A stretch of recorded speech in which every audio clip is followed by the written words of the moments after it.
I was really grateful for it, and it's given me some of the most, exciting times of my life.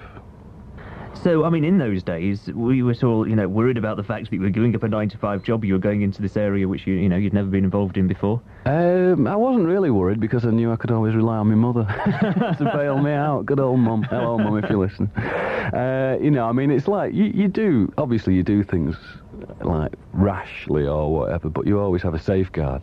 And I knew, it's the same thing with me. I've got 2 children now, my daughter and my son, and I'm sure they know that, deep inside I'm soft as anything. So, but no matter what they did on how much they annoyed you or whatever, they always know that, he'll help us out. Do you think now then, looking at the music industry, that it's a lot more unstable, bearing in mind you've got the 2 kids, you've got to support them, you've got to have money coming in? Do you look at it now and think, well, yeah, this is an unstable career?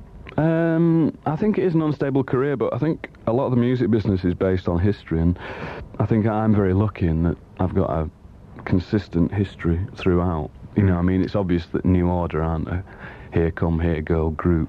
They've been around a long time and people appreciate you for that, and you build up your audience of people that are waiting for your record. New Order, apart from World in Motion, haven't had a record out, but you know that if they did bring an LP out, say the middle of next year or something, that they're going to sell a lot of records because you've got a lot of fans that you've built up over the years. It's not a fashion thing. These people are serious. It's like me. If a record comes out by Kraftwerk, Iggy Pop, Lou Reed, then I go and buy it because I'm a fan. Whether I like it or not, I'm sure I will, or some part of it, I just buy it because I'm a fan. Do you worry that people will now associate with New Order with that England song instantly as soon as you say New Order? People go, oh, yes. Yeah, but I don't think that's a problem because, fashion just comes and goes, and they might not like your next record at all, so they might just drop you completely. But it's not a problem because basically you do things for yourself. The way that we've always stuck to, as long as we were happy to do it. We were happy to do the England song, even though because we worried about the commerciality of it, etc. Basically the corny side of it.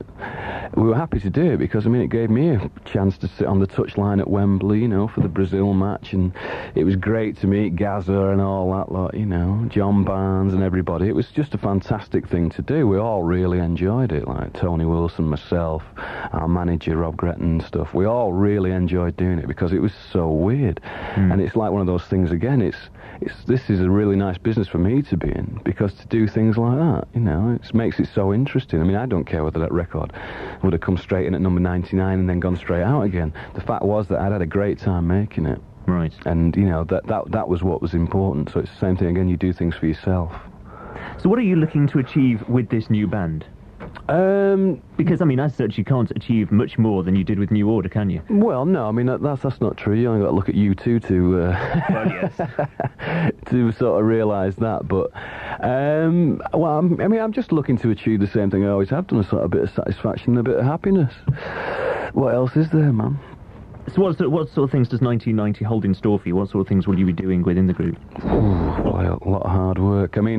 We just went to Brazil just before Christmas, which was nice. I always wanted to travel. I really enjoy travelling.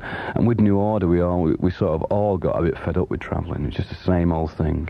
It just wasn't as enjoyable. And now, because I'm basically going around with people that have never travelled before, they love it, right? So anywhere I go, it's like, wow, this is great. Everyone's, oh yeah, So we had 10 days in Brazil, which was fantastic. Then we got to Japan in 2 weeks. And then Australia and New Zealand. So, it's great. It's given me everything that I wanted or expected from it. Aren't you more reluctant to travel now though, actually having a family? Yeah, it scares the pants off me. Travelling, flying especially. But, I've split up with my girlfriend. I'm separated anyway. Right. Unfortunately, so, life is difficult anyway. But, the thing is, I have to work. I know in myself that the way that groups build, and this is an invaluable way of doing it, So, I look on it as part of my job. And I just tend to make sure that it doesn't last for too long. It's strange, actually, though, considering the success of New Order, that you never became, in inverted commas, pop stars. I think it's because we didn't want to, really. A lot of becoming a pop star is to do with the machinery around you. And if you don't want it, then you don't have it.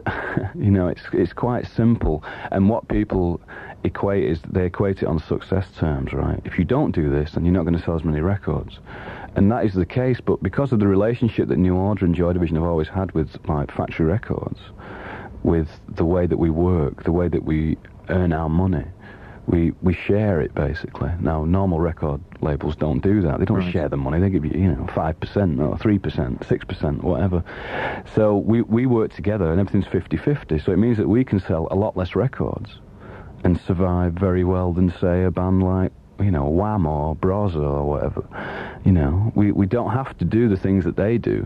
Right. Because we can survive very nicely the way we do. Have you found, though, that being involved with Revenge, whereas with New Order you maybe didn't have to go out and promote the singles, you didn't have to do the promotional tours, with this you do?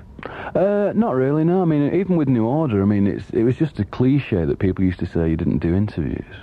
Right. And they'd be sitting there while you were doing an interview saying, well, you don't do interviews, do you? And you'd say, no, I don't do interviews. I've not done one for 10 years. They'd say, right, and they'd write it down. I used to think, oh my God, what planet is this guy from? We've always done interviews. We've done them by choice when we wanted to do them. And to me, that is the greatest way of doing it. And it's like I lasted longer than the others because I enjoyed it more than they did, which is, there's nothing wrong with that. It's perfectly fair. If they didn't want to do them, they had the freedom not to do them. Because Rob thought, Rob Gretton, our manager, thought quite rightly that if you didn't want to do something, then you weren't going to do it well, so it was pointless doing it. So what's important to you now? What would you say is important to you that you want to get across within your records, or, what's important that, you have the success? What would you say is important to you now? I suppose it comes down to just being fair, making yourself happy and trying as much as possible to make the people around you feel satisfied. Right. Really. I mean, I think that it's... you take it a lot for granted a lot of the time, too much for granted. You've got, whatever car you've got, wherever you live, da-de-da, and you still sat there being miserable, oh, I hate this, and stuff like that. And then it's nice with Revenge to go back to like a beginning, because then I looked at what I had with New Order and I thought, oh my God, that was fantastic. You sort of put it in a different context, like playing to a lot less people. And when we were in America last time, we were playing to like 30,000 people, huge stadiums, and thinking nothing of it, and feeling completely detached from it, and then coming back as Revenge and playing 200, 500 people, and being completely involved in it. And I was looking at it and thinking, this is really strange, there's something wrong, and I still to this day don't understand why we got so blasé about it. I think it's just because you get used to it so gradually that all of a sudden you realise you don't, you forget the importance of it. When New Order decide to embark on a new project, do you think that'll be the end of Revenge then? Or do you think you'll be able to run the two side by side? Well, I mean, I hope so, because basically I enjoy both. And I want to try. Obviously now I've got a responsibility to the people in Revenge, I mean, I enjoy working with them a great deal. And I think I'm going to need it, really. Because also it's a different medium of expressing yourself, like singing. I mean, I don't sing in New Order for whatever reason. I play bass, and I'm quite happy with playing bass in New Order. I enjoy that a lot, because that's where my, greatest expression comes from, if you like, or whatever. So, I mean, the thing is, the two of them are going to have to go together. I mean, I don't know how. Nobody knows how. It's the same with Bernard and Electronic and everything. Nobody knows what the hell's going to happen. But there again, you see, that makes it interesting, exciting, frightening, whatever. We'll sit here worried to death. Okay, what have we got lined up? Because we're going to hear from Revenge. Well, if this is the cassette she transferred, good old. This is an American mix by a guy called Joe Smooth in Chicago of Slave, and it wasn't released in England, but I liked it a lot, so I thought I'd bring it in and subject you to it. Well, that's very kind of you. Sorry about that, so I'm off if it's terrible. It's nice of you to come in this morning. You're welcome, It's been a pleasure mate. talking to you, Pete. Here is Revenge.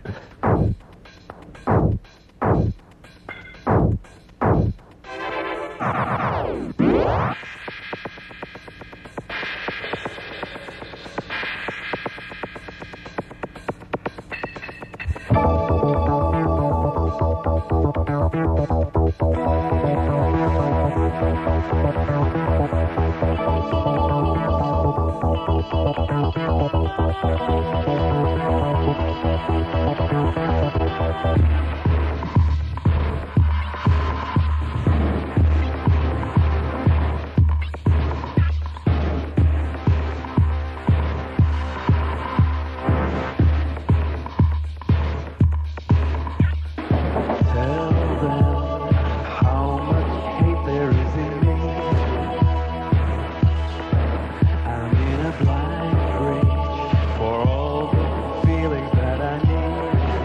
And I could see you, darling, if I could find some hope tomorrow, then I'd hear you scream in sorrow. I can't believe a word you're saying.